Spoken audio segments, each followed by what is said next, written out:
मेरी वो बहनें जो कहती हैं कि हमें डेकोरेशन का टाइम नहीं मिलता, उनके लिए मैं आज की वीडियो में बहुत पावरफुल टिप्स लेके आई हूँ। अस्सलाम वालेकुम everyone, welcome back again to my channel. कैसे हैं आप लोग? आई होप कि आप लोग सब ठीक होंगे और अल्लाह करम से मैं भी बिल्कुल ठीक हूँ। नई वीडियो के साथ, नए व्लॉग के साथ, नए आइडिया के साथ आप लोग की खिदमत में हाजिर हुई हूँ। मैं इस वक्त चिकन कबाब बना रही हूँ। वैसे तो हम लोग ये बीफ के बनाते हैं, लेकिन ज़ईद के लिए वो अच्छा नहीं है, तो इसलिए मैं आज चिकन के बना रही हूँ। लेकिन प्रोसेस सारा वही होगा जो चपली कबाब वाला होता है, लेकिन ये है कि जो है वो बनेंगे चिकन में। मैंने चिकन को बारीक बारीक जो है ना, ये बोनलेस चिकन है, इसको मैंने चॉपर में डाला है और मैंने प्याज काट के डाले हैं। इसमें मैंने लहसुन डाला है, सब्ज़ मिर्ची डाली हैं।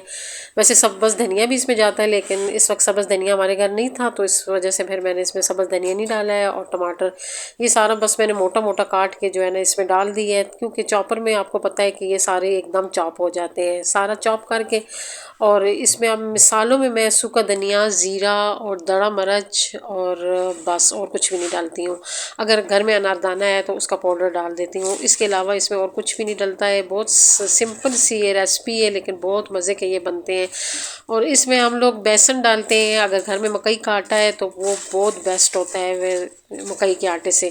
लेकिन ये कि बेसन और मकई का आटा दोनों डालते हैं, लेकिन मेरे घर में तो मकई का आटा नहीं था, लेकिन मैंने तो सिर्फ बेसन का इस्तेमाल किया है। इसको अच्छी तरह गूंदते हैं, थोड़ी देर के लिए इसको गूंदते हैं। वैसे तो हम लोग चीज़ों को मिक्स कर लेते हैं ना, लेकिन चप्पल कबाब जब भी बनाए ना तो इसको तकरीबन 10 मिनट जो है ना इसको अच्छी तरह गूंद लें, ताकि ये जो है ना इसके कबाब जो है ना वो बने और फिर टूटे नहीं। अगर हम इसको ज़्यादा गूंदते नहीं है ना, फिर ये इसके कबाब जो होते हैं ना वो टूटते हैं। ये एक आसान सी रेसिपी है, मैंने कहा आज बना रही हूँ तो आप लोगों के साथ भी शेयर कर लूँ। वैसे मेरी जो पुराने व्लॉग हैं उसमें मैंने बहुत दफ़ा ये बनाए हैं, बीफ के भी बनाए हैं, चिकन के भी बनाए हैं। मैं अक्सर बनाती रहती हूँ क्योंकि मुझे भी बहुत पसंद है और ज़ईद को भी बहुत पसंद है। और बनाती भी ये मैं तवे पे हूँ, इसलिए मैंने पहले रोटियाँ बना ली हैं। जब से मैं इस घर में आई हूँ तो हम लोग जो है ना बाहर सी रोटियाँ लेके आ रहे हैं, तो उससे जो है ना मैं बाहर की रोटी बिल्कुल भी नहीं खाती हूँ। बस थोड़ी मजबूरी थी कि नया घर लिया था और फिर इसकी सेटिंग और एकदम रमज़ान और इतनी कामों में फंस गई थी कि टाइम ही नहीं मिलता था कि रोटियाँ बनाऊँ। तो फिर जो है ना मैंने अब वो बंद कर दिए। मैंने कहा ज़ईद वो अच्छी नहीं होती है सेहत के लिए, जो बाहर की रोटी होती है कुछ पता नहीं चल रहा होता है किस प्रोसेस से बन रही होती है और कैसे बन रही होती हैं। मैदे का आटा होता है, सेहत के लिए भी अच्छा नहीं होता। घर की जो होती है रोटी होती है साफ़ सुथरी, आटा गूंद के मज़े से और उसकी रोटियां बनाए, वो सेहत के लिए बहुत अच्छी होती हैं। और कोशिश किया करें आटा भी जो है ना चक्की वाला खाएं, क्योंकि ये जो दूसरा आटा होता है ये मैदे के लिए अच्छा नहीं होता है और इससे बहुत सी बीमारियां बन जाती हैं। आटा हमेशा चक्की का ही यूज़ किया करें। जो लोग अफोर्ड कर सकते हैं, मैं उन लोगों के लिए कहती होती हूँ, क्योंकि हमारी जो जितनी आवाम है इसमें कुछ लोग तो ऐसे हैं कि वो हर चीज़ अफोर्ड कर सकते हैं, लेकिन कुछ आवाम हमारी ऐसी है कि वो नहीं अफोर्ड कर सकती। चक्की का आटा थोड़ा महंगा होता है, दूसरा जो आटा है वो सस्ता होता है और वो जो है ना लगता भी कम है। जो हम लोग मैदे वाला आटा लेके आते हैं वो कम लगता है और जो हम चक्की का आटा इस्तेमाल करते हैं वो थोड़ा ज़्यादा लगता है। इस वजह से जो है ना कुछ लोग ये चीज़ अफोर्ड नहीं कर सकते हैं, लेकिन मैं उन लोगों को ये टिप्स दे रही हूँ जो लोग अफोर्ड कर सकते हैं। वो कोशिश किया करें कि वो साफ़ सुथरी चीज़ खाएं। सेहत के साथ नहीं खेलना चाहिए, क्योंकि जो सेहत है तो सब कुछ है। हमारे यम से कबाब तैयार हो गए हैं और हम लोगों ने बहुत जो है ना एंजॉय करके इसको खाया था। और आज जो मैं क्लीनिंग करने लगी हूँ किचन की, जो किचन के मेरे कैबिनेट है वो बहुत जो है ना गंदे हैं, क्योंकि जब से मैं आई हूँ है तो मैं एक दफ़ा इसको साफ़ कर चुकी हूँ, लेकिन ये है कि मैंने इसे डीपली साफ़ नहीं किए थे। आज मैंने जो है ना इसको पहले विम से जो है ना अच्छी तरह इसको जो है ना साफ़ किए हैं, क्योंकि हम लोग इसको धो तो सकते नहीं हैं, ये प्लाई के बने हुए हैं, तो फिर ये जो है फूल जाएंगे और ख़राब हो जाएंगे। लेकिन ये है कि मैंने विम लगा के इसको अच्छी तरह साफ़ किया, क्योंकि इस पर बहुत ज़्यादा दाग धब्बे थे जो वीडियो में तो नज़र नहीं आ रहे थे, लेकिन मुझे खुद बिल्कुल भी अच्छे नहीं लग रहे थे। जब भी मैं किचन में आती थी तो ये अलमारी मुझे गंदी गंदी लगती थी। तो आज मैंने कहा इसके साथ भी दो दो हाथ कर लूँ, क्योंकि ईद आ रही है तो ईद में ज़ाहिर है कोई ना कोई आ जाता है, तो वीडियो में तो इतना नज़र नहीं आता है, लेकिन जो बराह रास्त मेरे घर आएंगे तो उसकी नज़र इस पर पड़ेगी तो वो कहेंगे कि ये इसके कितने गंदे हैं ना, मतलब कैबिनेट के ये दरवाजे। तो इसको मैंने फिर अच्छी तरह विम से मतलब साफ़ किए और आज मैं आप लोग को टिप्स बताऊंगी कि इसको हम लोग जो है ना कैसे चमकाएंगे। और कुछ मैं अपनी बहनों के साथ आज टिप्स शेयर करने लगी हूँ जो कहती हैं कि हमें डेकोरेशन का टाइम नहीं मिलता है। तो सिस्टर वाकई बहुत जो दौर है ना बिज़ी आ गए, और जो बहनें मेरी आजकल बच्चों को पाल रही हैं, बच्चों को बड़े कर रही हैं, तो बच्चों की परवरिश करना दुनिया का मुश्किल तरीन काम है। जिस औरत ने बच्चों की परवरिश कर ली वो औरत कामयाब हो गई। और ये वार्निश है और इसमें मैं जो है ना मिट्टी का तेल यूज़ करूँगी और इसी से ही मैं फर्नीचर भी पॉलिश करती हूँ। बहुत सी सिस्टर ने मुझे कहा है कि आप फर्नीचर कैसे पॉलिश करती हैं, तो उनको भी मैं बताती जाऊँ कि मैं मिट्टी का तेल और वार्निश को हम वज़न जो है ना मिक्स कर लेती हूँ, तो इससे जो होता है वो हर चीज़ हर फर्नीचर चमक जाता है। तो अपने टॉपिक पे आती हूँ कि मेरी वो जो सिस्टर कहती हैं हमें डेकोरेशन का टाइम नहीं मिलता है, तो और बहुत से ऐसे काम हैं जो नहीं मिलते हैं, उनको टाइम नहीं मिलता है, तो वो टाइम को ऐसे मैनेज करें कि मतलब थोड़ा थोड़ा करें। अगर आप लोगों ने डेकोरेशन करना है ना, तो ज़रूरी नहीं कि एक ही दिन में डेकोरेशन करें। अगर आपने फ्लावर बनाने हैं तो फ्लावर के पत्तियां काट के रख लें, एक दिन उसको बना लें, दूसरे दिन उसको जो है ना उसको सेटिंग कर लें, तो करते करते आपके जो है ना बहुत सारे काम हो जाएंगे।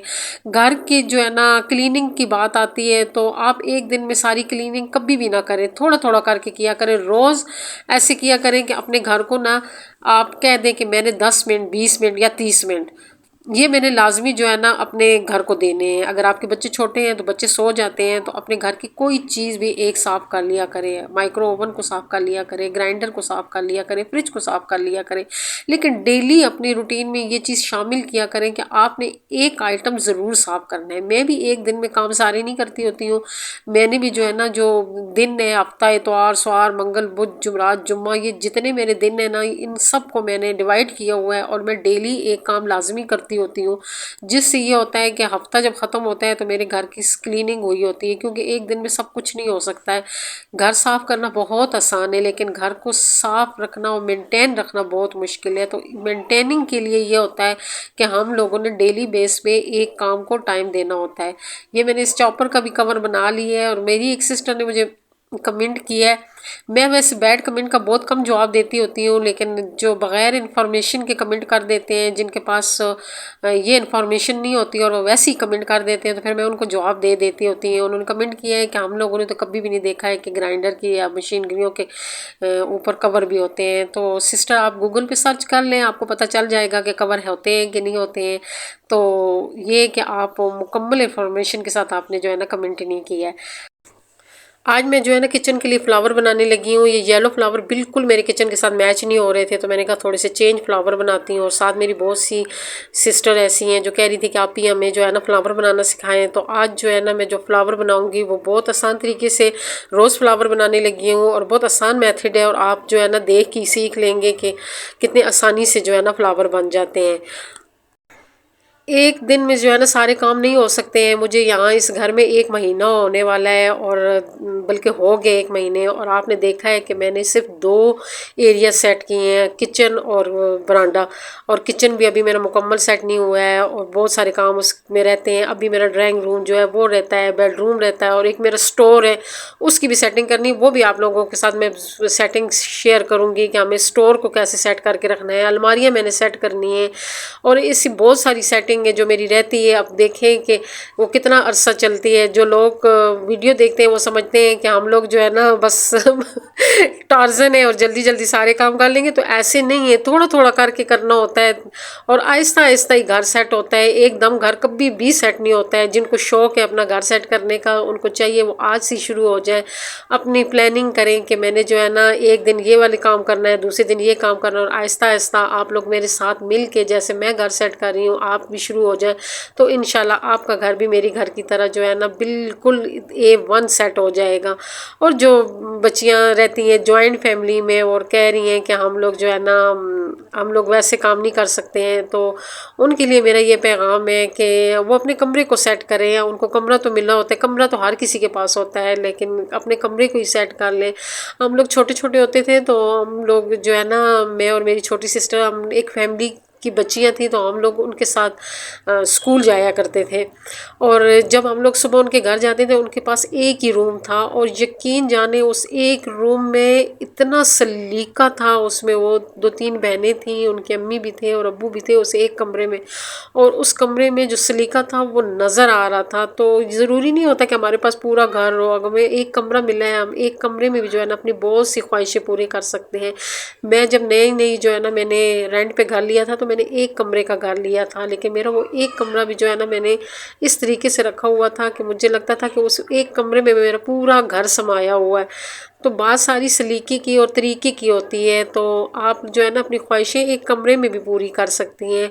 और इंशाल्लाह जो होता है ना, हर लड़की को अपना घर लाजमी मिलता होता है, किसी को जल्दी मिल जाता है, किसी को देर से मिलता है, लेकिन ये है कि अल्लाह ताला जो है ना हर बंदे की दिल की ख्वाहिशें ज़रूर पूरी करता होता है। और जो लोग जॉइंट फैमिली में रहते हैं और थोड़ी मुश्किल ज़िंदगी गुजार रहे हैं, तो उनके लिए भी मेरा एक पैगाम है उन बच्चियों के लिए कि जॉइंट फैमिली में रहना वाकई बहुत मुश्किल होता है, क्योंकि एक हम अलग फैमिली से गए होते हैं, हमने परवरिश अलग तरीके से हमारी हुई होती है, और जहाँ हम जाते हैं उनकी परवरिश अलग तरीके से हुई होती है, उनके घर के जो रस्म व रवाज तौर तरीके अलग होते हैं।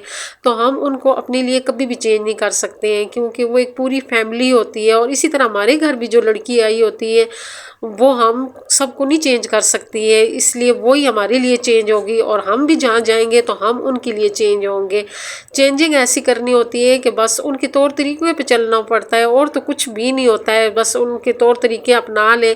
तो 5-10 साल जो होते हैं वो हर बच्ची के लिए ससुराल में बहुत मुश्किल होते हैं। जब हम 5-10 साल गुजार लेते हैं, फिर हमें अपने ससुराल की सब आदतों का पता चल जाता है, उनके तौर तरीके का पता चल जाता है। तो ये जो टाइम होता है ये एक मुश्किल टाइम होता है, और यही टाइम अगर आप लोग गुजार लेते हैं तो फिर आपकी ज़िंदगी बहुत आसान हो जाती है। और हम जो अपने घर में बहुत समझदार भी होते हैं, और हमारे घर वाले हमारी बात भी बहुत मानते होते हैं, अक्सर ऐसे भी होता है, लेकिन जब हम ससुराल में जाते हैं तो हम ज़ीरो हो जाते हैं। तो ज़ीरो का मतलब ये नहीं कि हम वाकई ज़ीरो हो जाते हैं, हमें ज़ीरो से सिर्फ स्टार्ट लेनी पड़ती होती है, हमने उस ज़ीरो से हीरो बनना होता है। और ज़ीरो से हीरो बनना कोई मुश्किल काम नहीं है।